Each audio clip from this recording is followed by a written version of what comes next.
Hello sa Chronicles Recap. Bago tayo magpatuloy sa pagsusuri ng manhwa, nais kong ipakiusap sa inyo na mag-subscribe at i-like ito.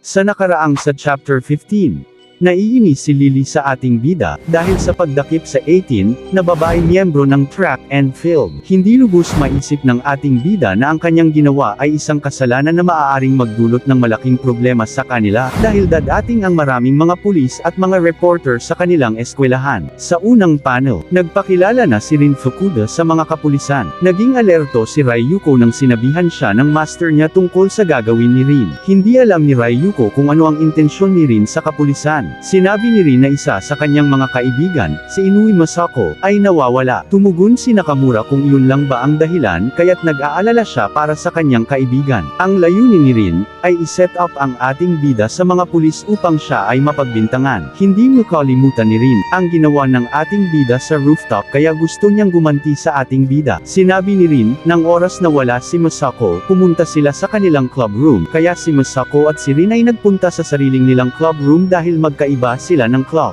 Pero nakita niya si Kijima Fumiya, nasa likuran ng club ng track and field. Nagagalit si Ryuko kay Rin dahil dinamay niya ang master niya. Tinanong siya ng fiancé niya kung may problema ba sa kanya. Si Rin ay natatakot kay Ryuko. Tinanong ni Ryuko kung paano niya mapapatunayan si Fumiya ang salarin. Sinabi ni Rin, ang katotohanan, matagal na siyang interesado sa ating bida dahil alam na niya na si Fumiya iyon. At nakita ni Rin na parang kakaiba ang kinikilos sa mga ibang araw, nakikita siya kapag parte na siya ng go home, siya ay lumalapit dito. Nagpasalamat si Nakamura kay Rin, dahil ang binigay niyang impormasyon ay makakatulong sa kanila. Sinabi ni Nakamura, na kailangan niyang magsulat ng statement para sa kaso na ito. Sumang-ayon si Rin para makatulong sa kanila. Masaya si Rin, dahil nagtagumpay siya na iset up ang ating bida. At para sa kaligtasan ni Rin, mag-iiwan siya ng mensahe sa group chat ng track and field, at ang kasunod niyang gagawin ay kailangan niyang magtago sa ligtas na lugar, at iniisip niya rin baka kailangan niya pumunta sa ibang bansa. Sa kasunod na panel, tinatanong ni Nakamura kung ano ang palagay niya sa sinabi ni Rin. Pero si Ryuko ay hindi nakikinig sa kanya at siya ay nagte-text lang. Tumingin si Ryuko, nang malamig kay Nakamura. Si Ryuko ay ang may hawak ng record sa ating bida. Ang ating bida, ay unang nilang sinisiyasat sa maagang investigasyon. Gayunpaman, ang unang impresyon nila kay Fumiya, sinabi ni Ryuko ay parang stereotypical, na humahantong sa kanya na magsagawa ng mga hindi moral na gawaing nalabag sa katarungan o moralidad.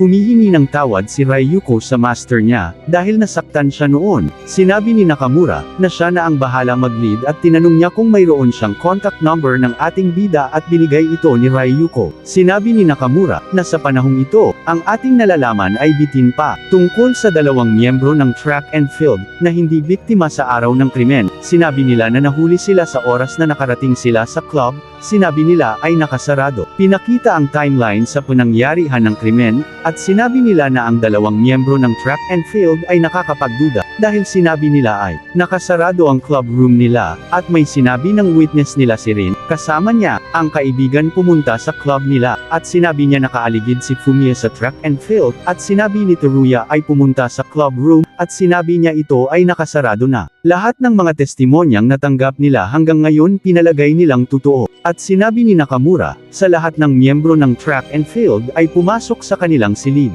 Sinaraduhan sila at sinadya ang pinto at umalis. Iyon ang conclusion niya. Tinanong ni Miyamoto kung hindi sila sapilitang kinuha ng iisang tao. Kahit paano, ito ay nauugnay lamang hanggang sa mga biktima ay lumabas sa loob ng club room. Natutuwa si Ryuko dahil naloloko niya ang deduction ni Nakamura. Sinabi ni Ryuko, na mula pa noong pumasok ang mga miyembro ng track and field, sa silid nila ay magkapareho lang ang silid at ang pinto, at ito lamang ang nanatiling nakasara. Gayunpaman, kailangan ni Ryuko na ibahin ang deduction ni Nakamura upang mawala ang kanyang hinala sa kanyang master. Sila ay pagkatapos ay dinala ng ibang tao. Tumugon si Nakamura na tama siya, ang taong iyon ay halimbawa ang ating bida na si Fumiya. Nag-aalala si Ryuko dahil minaliit niya ang deduction ni Nakamura. Dumating na ang pinatawag ni Nakamura. Ito ang lalaking ito, si Kijima Fumiya ang bida natin. Tinanong ng ating bida, kung bakit siya pinapatawag. Tumugon si Nakamura na hindi niya dapat matakot sa kanila, dahil ang ating bida ay parang natatakot. Sinabi ni Nakamura, na may nakapagsabi sa kanila nila na nakatingin siya sa likuran ng club ng track and field, ng mga babae, at tinanong din siya kung mayroon ba siyang nalalaman sa pagkawala sa miyembro ng track and field, at tinanong niya rin kung anong ginagawa sa lugar na iyon. Tinanong ng ating bida, kung sino nakapagsabi sa kanya, pero tinanggihan ito ni Nakamura dahil bawal sabihin iyon at para sa protection niya. Tinanong niya ulit ni Nakamura sa ating bida, kung bakit siya nandoon at kung ano ang ginagawa niya sa likod ng track and field, pero hindi sinabi ng ating bida. Tinatanong parent siya ni Nakamura, kung ano ang ginagawa niya sa lugar na iyon, at kailangan niyang magpaliwanag sa kanila. Ang ating bida, ay nagkukunyari na nahihirapan sa mahirap na sitwasyon. Ang ating bida, ay mahusay na humawak sa iba't ibang sitwasyon. Nagpapasalamat ang ating bida kay Ryuko, dahil pinaliwanag niya ang detalyadong sitwasyon sa kanya, kaya nagawa siya ng perpektong plano. Nakiusap ang ating bida, kay Nakamura na ilihim niya sa teacher niya ang sasabihin niya. Pinaliwanag niya na naaapektuhan siya sa nangyari sa lunch break niya, kahit na kumuha siya ng 6th period lesson, unti-unti niyang nararamdaman na may inis, kaya pumunta siya sa lumang building. Pagkatapos ay nakatulog siya doon, at paggising niya, oras na para umuwi na siya. Iniisip niya na nakakahiya kung makita siya pagkatapos niyang umalis sa pag-skip ng klase, kaya ginamit niya ang sekretong daan niya pauwi sa bahay niya. Nagduda ang detective kay Fumiya. Tinukoy ni Fumiya, na sinabi niya ang tawag niya dito ay may butas sa bakod at pwede ka dito dumiretso papuntang kagubatan. Naging alerto ang detective at ang pulis. Sinabi ng detective na hindi siya sumasang-ayon sa pag-skip niya sa klase, pero ililihim niya ito sa teacher niya.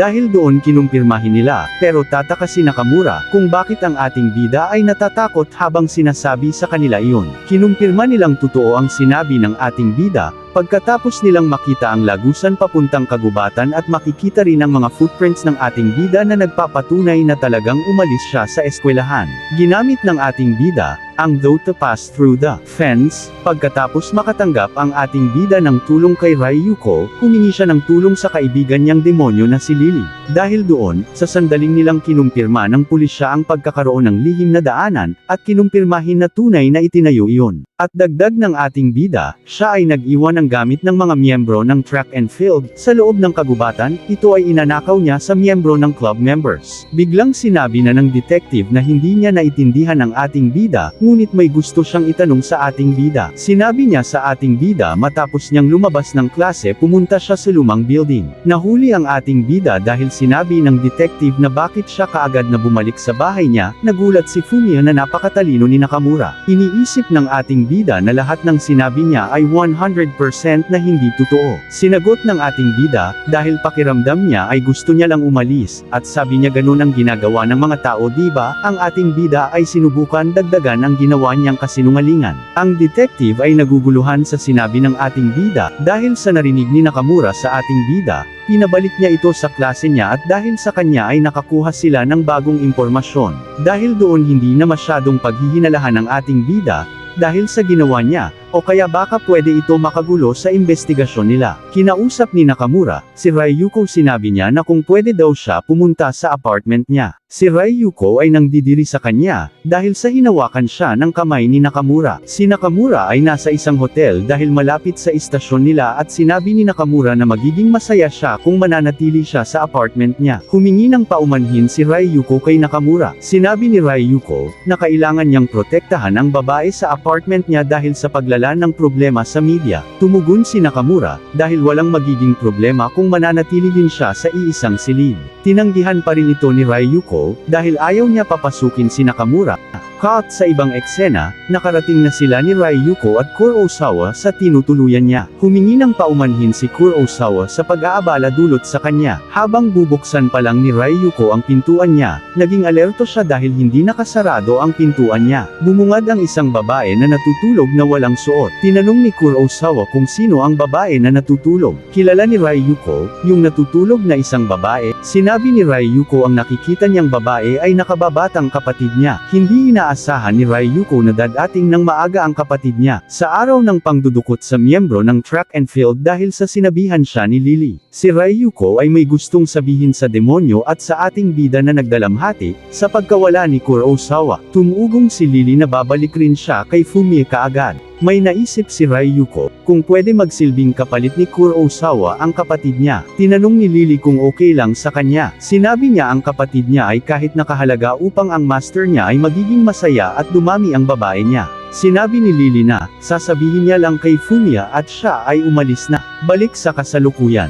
Ginigising ni Ryuko ang kapatid niya sa natutulog, ang pangalan ng nakababata niyang kapatid ay Kyuko. Unang nakita niya si Kurosawa at siya ay nagandahan. Natutuwa ang kapatid ni Ryuko, dahil kay Kurosawa dahil maganda siya. Nahihiya si Ryuko sa iniasta ng kapatid niya. Tinanong ng kapatid niya kung isa siya sa mga nawawalang na babae. Tumugon si Ryuko na oo at dagdag niya na mananatili muna siya sa apartment niya hanggang hindi pa tapos ang investigasyon. Nagpakilala ang kapatid niya na si Kyuko at siya ay estudyante sa Women University. Nagpaalam si Ryuko na kailangan niyang bumalik sa istasyon upang magtrabaho ulit. Pinag-usapan nila ni Kurosawa, nila ang ate niya ay sobrang matapat sa trabaho niya. Tinanong niya si Kurosawa kung mayroon na siyang boyfriend, at sumagot si Kurosawa na mayroon na siyang boyfriend. Natutuwa si Kyuko dahil ang kabataan niya ay masaya. Sinabi niya na wala pa siyang nakikita na para sa kanya. Sinabi ni Kyuko, sinabi ng ate niya na mayroon siyang gustong ipakilala sa kanya na best na lalaki sa mundo, kaya siya nagpunta sa tirahan ni Ryuko. Gustong malaman ni Kyuko kung sino ang lalaking sinasabi ng ate niya. Sa kabilang eksena,